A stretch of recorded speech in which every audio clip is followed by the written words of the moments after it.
How's it going, guys? Angus here from Makers Muse. In today's video we are checking out a VR headset. This is the Blitzwolf VR headset and it is a 3D viewer for using your smartphone for virtual reality. So it's not an all-in-one solution like an HTC Vive, which I would love to test out one day, but it is a slight upgrade from the more commonplace Google Cardboard. So I'm going to go through what my thoughts are on this device in today's video and let you know what I think about it. Let's get started.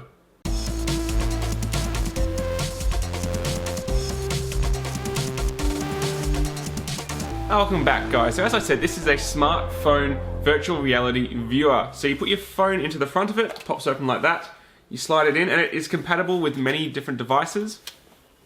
Then you close it up and it has two lenses which combine the dual images on your phone that your phone displays so you can see in stereoscopic vision. The device itself comes nicely packaged in this box, nothing too fancy, but it is a step up of the nondescript cardboard box that you often get out of Chinese manufacturers. And you get the device itself, a little bit of an information pamphlet, including a little bit of information on setting it up and how to prepare your device. It comes with a lens cleaner, which is good so you can make sure your lenses are nice and clean, which is pretty important. Comes with an 18-month manufacturer's warranty, which is also handy and something you don't often see in Chinese products. This particular version also came with this, which is a Bluetooth controller. Unfortunately, I couldn't get this to work with any of the VR apps that I tried, but it does work in controlling the phone for normal use. So I can't say it doesn't work, but it was completely useless. So going over the device itself, how comfortable and easy is it to use? So let's compare it with the more regular Google Cardboard. So with Google Cardboard, you put your phone in the front by undoing the Velcro, and you stick your phone in there. And it has these fairly horrible cheap lenses that you look into like that. So this does work, and it works well. It's a really accessible way to check out virtual reality, but it is not comfortable for long-term use at all. It's difficult to line the images up because it doesn't curve to match your face nicely. It's difficult to keep the light out of it. And in terms of an overall nice experience, my eyes hurt after using this for quite a while.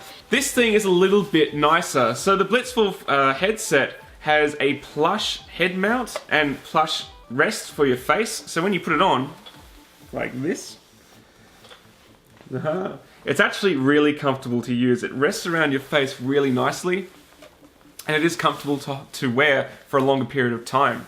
In terms of controlling the actual image itself, you have a few different dials. You can change the distance that the phone is away from your face, so you can rotate these. I'll show you on the camera. You can rotate these to change it up further or closer, which will make the image larger or smaller depending on how it suits your eyes best. So it's actually really easy to fine-tune when you're wearing it and when the device is in place. And one thing I do feel sorry for any manufacturer of smartphone accessories is every single smartphone is different in dimensions or where the buttons are. So if you're trying to make a universal smartphone holder like they've had to do for this, you're going to have to do something really basic that kind of covers all bases but not very well. And that's what they've gone for with this holder. So you can see it's a spring-loaded clip which will clip the phone into place. But the issue here is if you put the phone in like this, you can see that it does go in, but it's difficult to not press any of the volume or power buttons.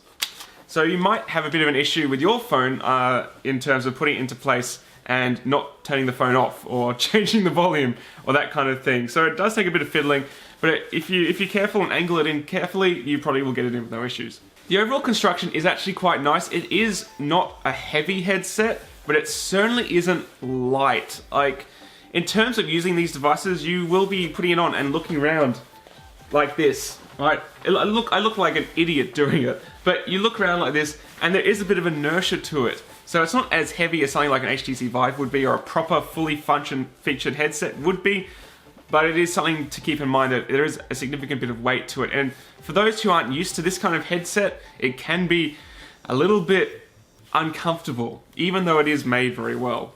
And something I can really appreciate in terms of making this device comfortable to use and comfortable for your eyes is the lenses. They are a serious step up from the Google Cardboard lenses. They have what they're calling an 8-layer nano coating on them, which reduces glare from the screen, so it's more comfortable for your eyes. And I can attest to them being very nice to look through. And they are comfortable. Open this up so I can look through them like that. So they're comfortable to look through, and the screen does look quite sharp. But don't forget, you're looking at a smartphone screen from like that distance away. So in terms of pixelation, even on the iPhone with quite a high resolution, you do start to see those pixels. Okay, but all of that aside, it's a good viewer, but what about the actual application? What about using it for VR? Well, let's be honest, this is a bit of a gimmick. All of these smartphone viewers do work, and there is things on the app market. For example, Google Cardboard. You can download that onto an iOS device, which I've got here if you want to, or if you've got an Android, obviously you can download that, and that works great. You can experience virtual reality for free on a device like this. I mean, there's this Jurassic game, which is Jurassic VR. It does work really well on the headset, but there's no way of interacting with it. You just you go forwards in the direction you're looking slowly. And that's sort of, again, why this was kind of useless. Nothing I used could interact with the Bluetooth controller. One game I can recommend for testing out is the InMind VR, which is a sort of experimental virtual reality game looking into mental disorders, I suppose, and you look at bad neurons and it shoots them. But again, you need no controller for it. It's just a look-based game, and it does work quite well, and it's a good way to test this headset out. But if you do know of any good paid apps to test out VR that would work with a Bluetooth controller, let me know in the comments, I might give it a go. One thing I do need to mention is the safety aspect of VR headsets. When you do put them on, you are completely isolated from your surrounding environments, and there has been documented accidents from people losing their balance and falling onto things and walking into walls, etc, etc. Do try to do it in an area where you're safe and there's nothing that can hurt you, and preferably with someone around who can catch you if you're just wandering towards a glass door or something like that. You are completely isolated, and it is a very confusing experience for some people, particularly Lady Muse, who gave this a go, felt very sick after using it for only a few minutes. And that's because there's a bit of an input lag between you looking and the screen catching up. And that's a known issue with VR. And it affects people differently. For me, I don't really care. It didn't really affect me much. But for her, she got actually physically felt sick from that input lag, that latency between the screen changing and catching up. So do keep that in mind.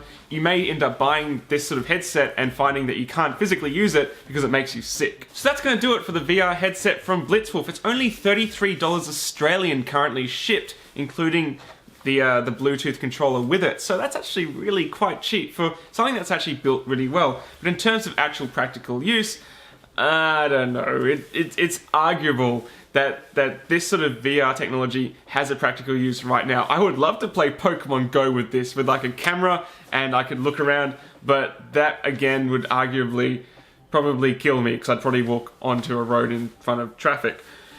But thanks for watching, guys. Hope you enjoyed this video here on Makers Muse. If you want to see future 3D printing tips, tricks, reviews, and just reviews on tech like VR headset, not 3D printing, but it is cool future tech that I do like checking out. Don't forget to subscribe because I do this sort of stuff all the time and I love doing it.